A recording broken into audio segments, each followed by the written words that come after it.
ನಮಸ್ಕಾರ ಗುರು, ನೀವು ನೋಡ್ತಾ ಇದ್ದೀರಾ ಸಂತೋಷ್ ಸ್ಟೋರೀಸ್ಗೆ ನಿಮಗೆಲ್ಲ ಸ್ವಾಗತ. ಇವತ್ತಿನ ವಿಚಾರ ಬಂದು ಗುರು RCB ತಂಡದಿಂದ ಪಂಜಾಬ್ ವಿರುದ್ಧ ಗೆದ್ದ ನಂತರ ವಿರಾಟ್ ಕೊಹ್ಲಿ ಏನಂತ ಹೇಳಿದ್ರು. ವಿರಾಟ್ ಕೊಹ್ಲಿ ಅವರು ಮಾತ್ರ 2 ದಾಖಲೆ ಮಾಡಾಕಿದ್ರು ಅಂತ ಹೇಳಬೇಕು. ಏನೆಲ್ಲ ಸಂಪೂರ್ಣ ಮಾಹಿತಿ ಕೊಡ್ತೀನಿ. ಅದಕ್ಕಿಂತ ಮುಂಚೆ ಇನ್ನು ನಮ್ಮ ಚಾನಲ್ಗೆ ಸಬ್ಸ್ಕ್ರೈಬ್ ಆಗಿಲ್ಲ ಅಂದರೆ ಕೂಡಲೇ ಕಡೆ ಕಾಣೋ ಸಬ್ಸ್ಕ್ರೈಬ್ ಬಟನ್ ಮೇಲೆ ಕ್ಲಿಕ್ ಮಾಡಿ ಸಬ್ಸ್ಕ್ರೈಬ್ ಆಗಿ, ಹಾಗೆ ಪಕ್ಕದ ಬೆಲ್ಲೈಕ ಪ್ರೆಸ್ ಮಾಡಿ ಆಲ್ ಅಂತ ಸೆಲೆಕ್ಟ್ ಮಾಡಿ. ಯಾಕಂದ್ರೆ ನಾನು ಮಾಡೋ ಪ್ರತಿಯೊಂದು ಡೈಲಾಗ್ಗಿಂತ ಮುಂಚೆ ನೀವು ನೋಡ್ಬೋದು ಗುರು. ಸಬ್ಸ್ಕ್ರೈಬ್ ಆದ್ರೆ ಹಾಗಾದರೆ ಬನ್ನಿ, ತಡ ಮಾಡೋದಕ್ಕೆ ವಿಡಿಯೋನ ಶುರು ಮಾಡೋಣ. ಗುರು ಎಲ್ಲಿ ನೋಡಿದ್ರು ವಿರಾಟ್ ಕೊಹ್ಲಿ ಅಭಿಮಾನಿಗಳು ಬರೋದು, ಅದು ಕೂಡ ಬಂದು ಮುಟ್ಟಾರವಾದ ತೆಪ್ಕೊಂಡು ಹೋದ್ರೆ ಅದೆಲ್ಲ ಗುರು ಕಾಲಿಗೆ ಬಿದ್ದು ಅಲ್ಲ ಕಾಲೇ ಹಿಡ್ಕೊಂಡ್ಬಿಟ್ರು ಅಳ್ಳಾಡ್ದಂಗೆ ಅಂತ ಹೇಳ್ಬೇಕು. ಅಂತಾರೆ ವಿರಾಟ್ ಕೊಹ್ಲಿ ಅಲ್ಲಿಂದ ಬಂದು ಸೆಕ್ಯೂರಿಟಿಗಳು ಅವ್ರನ್ನ ಎಳೆವತ್ತಿಗೆ ಆಯಿತು ಅಂತ ಹೇಳ್ಬೇಕು. ಅವ್ರು ವಿರಾಟ್ ಕೊಹ್ಲಿ ಬೆಂಕಿ ಬ್ಯಾಟಿಂಗ್ ಅಂತ ಹೇಳ್ಬೇಕು. ಮೊದಲನೇ ಬಾಲ್ ಕ್ಯಾಚ್ ಡ್ರಾಪ್ ಆಯಿತು ಅಲ್ಲಿಂದ ಅಂತ ಹೇಳ್ಬೇಕು. 0 ಇದ್ದಾಗ ಔಟ್ ಆಗಬೇಕಿತ್ತು ವಿರಾಟ್ ಕೊಹ್ಲಿ. ಕ್ಯಾಚ್ ಡ್ರಾಪ್ ಆದ ನಂತರ ವಿರಾಟ್ ಕೊಹ್ಲಿ ಬೆಂಕಿ ಆಟ ಆಡಿದ್ರು ಅಂತ ಹೇಳ್ಬೇಕು ಗುರು.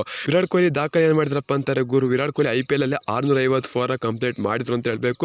ಮತ್ತು ಈ ಸೀಸನ್ ಇನ್ನೊಂದು ದಾಖಲೆ ಏನಪ್ಪ ಅಂತಾರೆ, ಈ ಸೀಸನಲ್ಲಿ ವಿರಾಟ್ ಕೊಹ್ಲಿ ಅವರು ಆರೆಂಜ್ ಕ್ಯಾಪ್ ಹೋಲ್ಡರ್ ಆದ್ರು ಅಂತ ಹೇಳ್ಬೇಕು ಗುರು. ವಿರಾಟ್ ಕೊಹ್ಲಿ ಅವರು ಇಲ್ಲಿಂದ ವಿರಾಟ್ ಕೊಹ್ಲಿ ಅವರು ಕಂಟಿನ್ಯೂ ಮಾಡಲಿ. ಆ orange cap any time Virat Kohli ತಲೆ ಮೇಲೆ ಇತ್ತು ಅಂತಾರೆ. ಕಪ್ಪು ನಮ್ಮದೇ ಗುರು.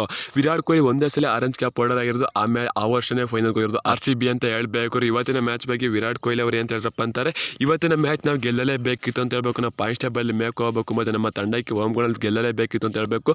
ಪಂಜಾಬ್ ವಿರುದ್ಧ ನಮ್ಮ ಬೌಲರ್ಸ್ಗಳು ಚೆನ್ನಾಗಿ ಬೌಲಿಂಗ್ ಮಾಡ್ರು ಅಂತ ಹೇಳ್ಬೇಕು. ಕಾಶ್ಲಿ ಆಗಿರ್ಬೋದು ಬೌಲರ್ಸ್ಗಳು ಒಬ್ಬರೊಬ್ಬ ಅಲ್ರಿ ಜೋಶಪ್ ಅವರು. ಆದರೆ ನಾವು ಬ್ಯಾಟಿಂಗಲ್ಲಿ ಮಿಂಚಬೇಕಿತ್ತು ಅಂತ ಹೇಳ್ಬೇಕು. ಇದು ಕಡಿಮೆ ಸ್ಕೋರಲ್ಲಿ ಕಟ್ಟಾಕಿ RCB ತಂಡ, ಅದು ಕೂಡ ಚಿನ್ನಸ್ವಾಮಿ ಸ್ಟೇಡಿಯಮಲ್ಲಿ ಬ್ಯಾಟಿಂಗ್ ಪಿಚ್ಚಲ್ಲಿ ನಮ್ಮ ಬೌಲರ್ಸ್ಗಳು ಚೆನ್ನಾಗಿ ಬೌಲಿಂಗ್ ಮಾಡೋ ಅಂತಾರೆ. ನಾವು ಕೆಲಸ ಮಾಡಬೇಕಿತ್ತು ಬ್ಯಾಟಿಂಗ್ ಆಡಿ ಅಂತ ಹೇಳ್ಬೇಕು. ಅದಂತ ನನ್ನ ಕ್ಯಾಚ್ ಡ್ರಾಪ್ ಆಯಿತು ಸ್ಟಾರ್ಟಿಂಗ್ ಅಂತ ಹೇಳ್ಬೇಕು. ನಾನು ಅಲ್ಲೇ ಅಂದ್ಕೊಂಡು ಇವತ್ತು ನನ್ನ ದಿನ ನಾನು ಹೊಡಿಲೇಬೇಕು ಅಂತ ಅಲ್ಲಿಂದ ನಾನು ಆಟ ಶುರು ಮಾಡಿದೆ ಅಂತ ಹೇಳ್ಬೇಕು. ನನಗೆ ತುಂಬ ಖುಷಿ ಆಗಿದೆ ಅಂತ ಹೇಳ್ಬೇಕು. ಇವತ್ತಿನ ಆಟ ನೋಡಿ ಅಂತ ಹೇಳ್ಬೇಕು. ಅಂತ ದಿನೇಶ್ ಕಾರ್ತಿಕ್ ಬಂದು ಒಳ್ಳೆ ಫಿನಿಶ್ ಮಾಡಿದ್ರು ಅಂತ ಹೇಳ್ಬೇಕು. ಒಳ್ಳೆ ಫಿನಿಷರ್ ಹುಟ್ಟಿದ್ದಾರೆ RCB ತಂಡಕ್ಕೆ. ದಿನೇಶ್ ಕಾರ್ತಿಕ್ ಒಳ್ಳೆ ಫಾರ್ಮಲ್ಲಿ ಬಂದು ನಮ್ಗೆ ತುಂಬ ಖುಷಿ ಆಗುತ್ತೆ ಅಂತ ಅಂದ್ಬಿಟ್ಟು ವಿರಾಟ್ ಕೊಹ್ಲಿ ಅವರು ಹೇಳಿದ್ರು ಅಂತ ಹೇಳ್ಬೇಕು. ಮತ್ತು ಆರೆಂಜ್ ಕ್ಯಾಪ್ ಹೋಲ್ಡರ್ ಕೂಡ ಆಗಿದ್ದಾರೆ ವಿರಾಟ್ ಕೊಹ್ಲಿ ಅವರು. ಅದ್ರ ಬಗ್ಗೆ ಕೂಡ ಹೇಳಿದ್ರು. ತುಂಬ ಖುಷಿ ಆಗ್ತಿದೆ ಅಂತ ಹೇಳಿದ್ರು ಅಂತ ಹೇಳ್ಬೇಕು. ಅಷ್ಟೇ ಸಿಂಪಲ್. ಮತ್ತು T20 ವರ್ಲ್ಡ್ ಕಪ್ಗೆ ಪ್ರಿಪರೇಷನ್ ಮಾಡ್ಕೊತಾ ಇದೀವಿ ಇಲ್ಲಿಂದಲೇ ಅಂತ ವಿರಾಟ್ ಕೊಹ್ಲಿ ಅವರು ಕೂಡ ಹೇಳಿದ್ರು ಅಂತ ಹೇಳ್ಬೇಕು. ಇಲ್ಲಿ ಅರ್ಥ ಮಾಡ್ಕೋಬೇಕು, ವಿರಾಟ್ ಕೊಹ್ಲಿ ಸ್ಕ್ವಾಡಲ್ಲಿ ಇದ್ದೇ ಹೇಳ್ತಾರೆ ಅಂತ ಹೇಳ್ಬೇಕು. ಅದ್ರ ಬಗ್ಗೆ ನೋ ಡೌಟ್ ಗುರು. ಸಿಗೋದು ಎಷ್ಟು ಹೇಳ್ತಾರೆ. ಬಾಯ್ ಬಾಯ್, ನಮಸ್ಕಾರ. ಜೈ RCB. ಸಲಿ ಕಪ್ ನಮ್ಮದೇ ಗುರು. ಹೊಡಿಲೇಬೇಕು, ಹೊಡಿತೀವಿ. ಸೀಸೋನ್ ಟಾಟಾ, ಬಾಯ್ ಬಾಯ್ ಗುರು.